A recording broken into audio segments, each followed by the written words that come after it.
Coucou tout le monde, j'espère que vous allez bien. En tout cas, moi je vais super bien. On se retrouve aujourd'hui sur ma chaîne YouTube pour parler des nouvelles réformes de l'immigration au Canada.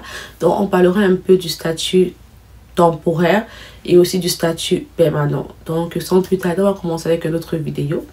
Avant qu'on commence, Espace Marketing, n'oubliez surtout pas de vous abonner si vous n'êtes pas encore abonné, de me laisser un like et un commentaire et pourquoi pas un partage. Alors sans plus tarder, on va débuter avec un autre sujet.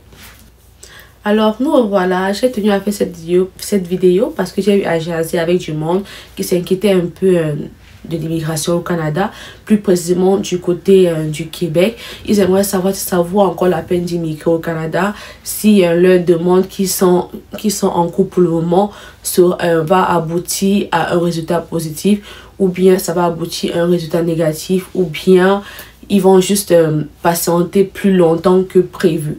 Alors moi, personnellement, je n'ai pas de réponse à cette question-là parce que l'immigration, c'est vraiment chaque personne qui a sa chance.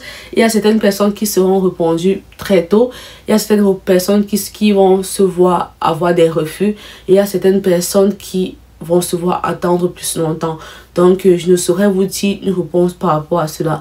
Mais tout ce que je sais concernant le Québec actuellement, c'est qu'ils ont bloqué les demandes de résidence temporaire. Donc, quand je dis résidence temporaire, je parle des permis de travail. Donc, ceux qui migrent de l'extérieur pour venir au Canada avec un permis de travail, ils ont bloqué ces demandes-là. Et aussi même les demandes de résidence. Donc, actuellement, au Québec, on ne prend plus les demandes de résidence temporaire ou bien les demandes de résidence permanente. Ceci est dû à une explosion de l'immigration du côté québécois. Donc c'est un peu ça. Et j'ai aussi eu à jaser avec du monde par rapport à cela, qui s'inquiétait un peu quand je parle donc qui s'inquiétait un peu de l'immigration au Canada. Je sais pas pourquoi est-ce que le monde s'inquiète, parce que ça concerne juste le Québec. Et au Canada, il n'y a pas juste le Québec, il y a plusieurs provinces au Québec. Et dans mes vidéos, je l'ai toujours mentionné plusieurs fois que le Canada, ce n'est pas juste le Québec.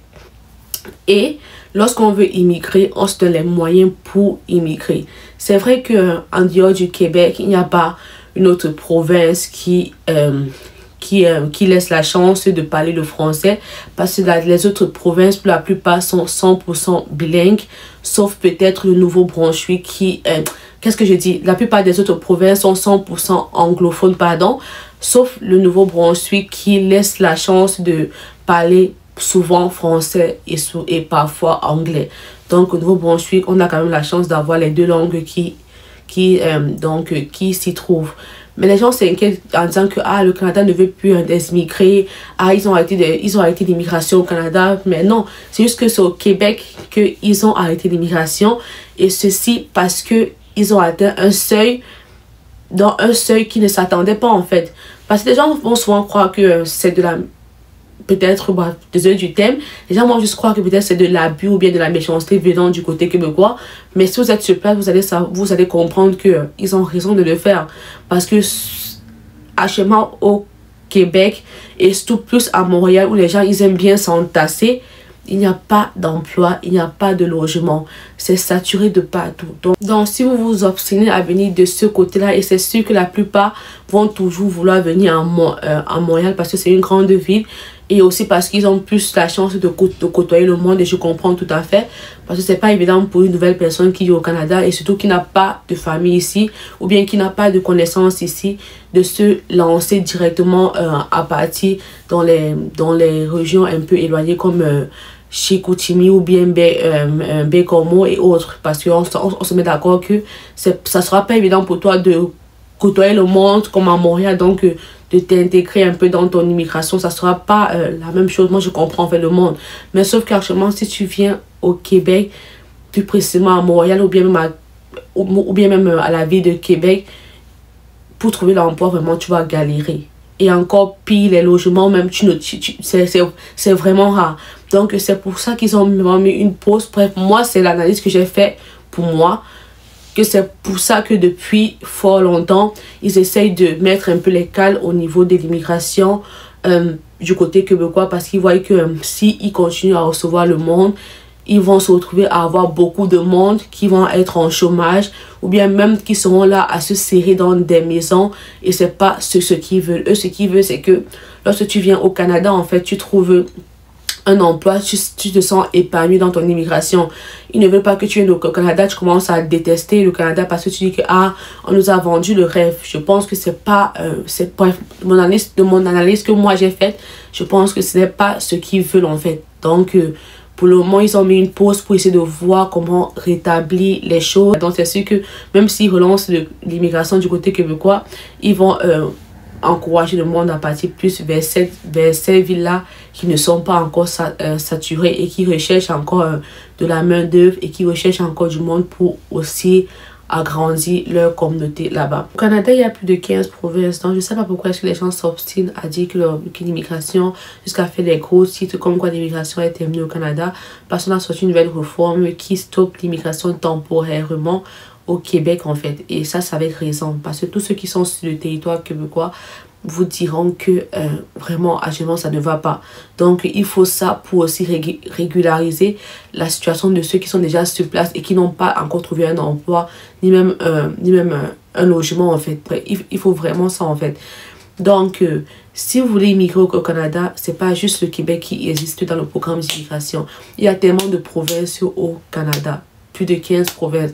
Il y a Alberta, il y a New Brunswick, il y a Ontario. Donc vraiment, essayez de regarder aussi vers ces côtés-là.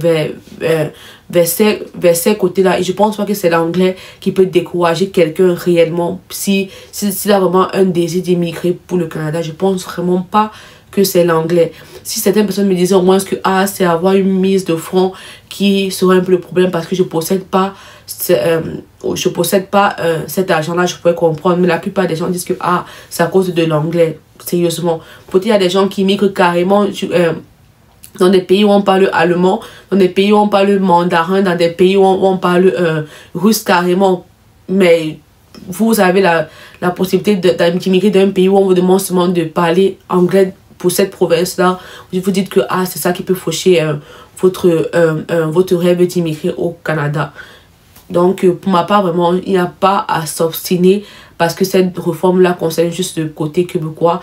Et moi, comme dans mes anciennes vidéos, j'ai toujours mentionné que arrêtez de vous focaliser sur le Québec. Ou bien, même si vous immigrez au Québec, arrêtez de vous focaliser sur Montréal. Il y a plusieurs villes au Québec et il y a plusieurs provinces au Canada. Depuis longtemps, je vous chante ça ici, que arrêtez vraiment de vous focaliser sur le Québec. Il y a plusieurs provinces au Canada.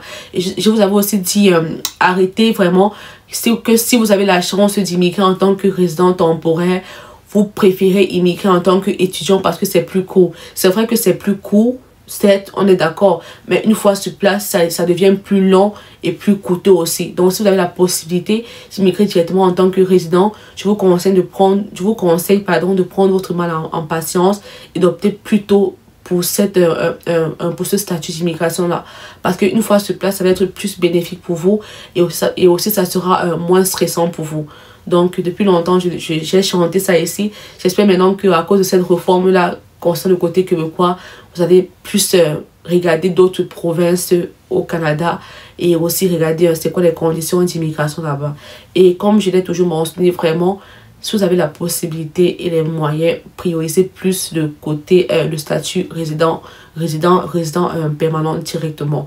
Donc, c'est un peu ça. C'est ça le but de ma vidéo d'aujourd'hui. C'était juste pour vous dire que l'immigration n'est pas terminée au Canada, mais juste qu'ils ont sorti une nouvelle réforme qui stoppe l'immigration temporairement du côté de la province du Québec. Donc, les autres provinces, pour le moment, je dis bien pour le moment, parce que c'est sûr que c'est à venir, mais je ne souhaite pas. Les autres provinces, pour le moment, accueillent encore les immigrants. Et même si vous optez pour ces programmes d'immigration-là, hors que le Québec, je vous conseille de ne pas aller dans les grandes villes. Priorisez les villes où vous savez que c'est pas bondé de monde. Parce que si vous immigrez en Ontario, par exemple, et que vous allez à Toronto, c'est sûr que ça ne sera pas différent de Montréal en fait. Vous allez aussi galérer autant et peut-être même plus qu'à Montréal en fait, parce que Toronto c'est aussi bondé de monde. Donc vraiment optez pour des villes que vous savez très bien que là-bas c'est pas déjà saturé et là-bas ils recherchent encore de la main d'œuvre en fait. Lorsqu'on veut immigrer vraiment, on se prépare mentalement à choquer vraiment partout. Moi je vous conseille même de, si vous voulez vraiment tellement vous intégrer, vous pouvez peut-être faire comme 2 mois dans une grande ville. Et donc si vous voulez tellement vous intégrer, côtoyer le monde, vous pouvez peut-être pour un début aller dans une grande ville, faire comme 1 ou 2 mois et aussi en espérant que vous ayez de la famille là-bas et une personne qui sera en mesure de vous accueillir le temps que vous vous intégrez un peu et après maintenant vous partez dans votre ville qui n'est pas bondée, où vous savez que ça va être facile pour vous de trouver un emploi et aussi de bâtir, comment dire, de profiter de votre immigration et de bâtir, c'est quoi le mot, et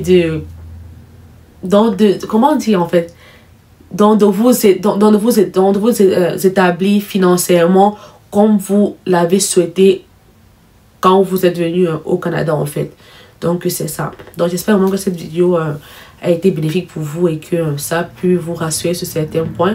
Ça sera tout pour cette vidéo. Si jamais vous avez des questions, n'hésitez surtout pas à me poser en commentaire ou bien comme pour certains, à me poser sur les réseaux sociaux comme TikTok et aussi Instagram. Et aussi je vous signale que j'ai un deuxième compte TikTok parce que le premier compte je n'utilise plus trop.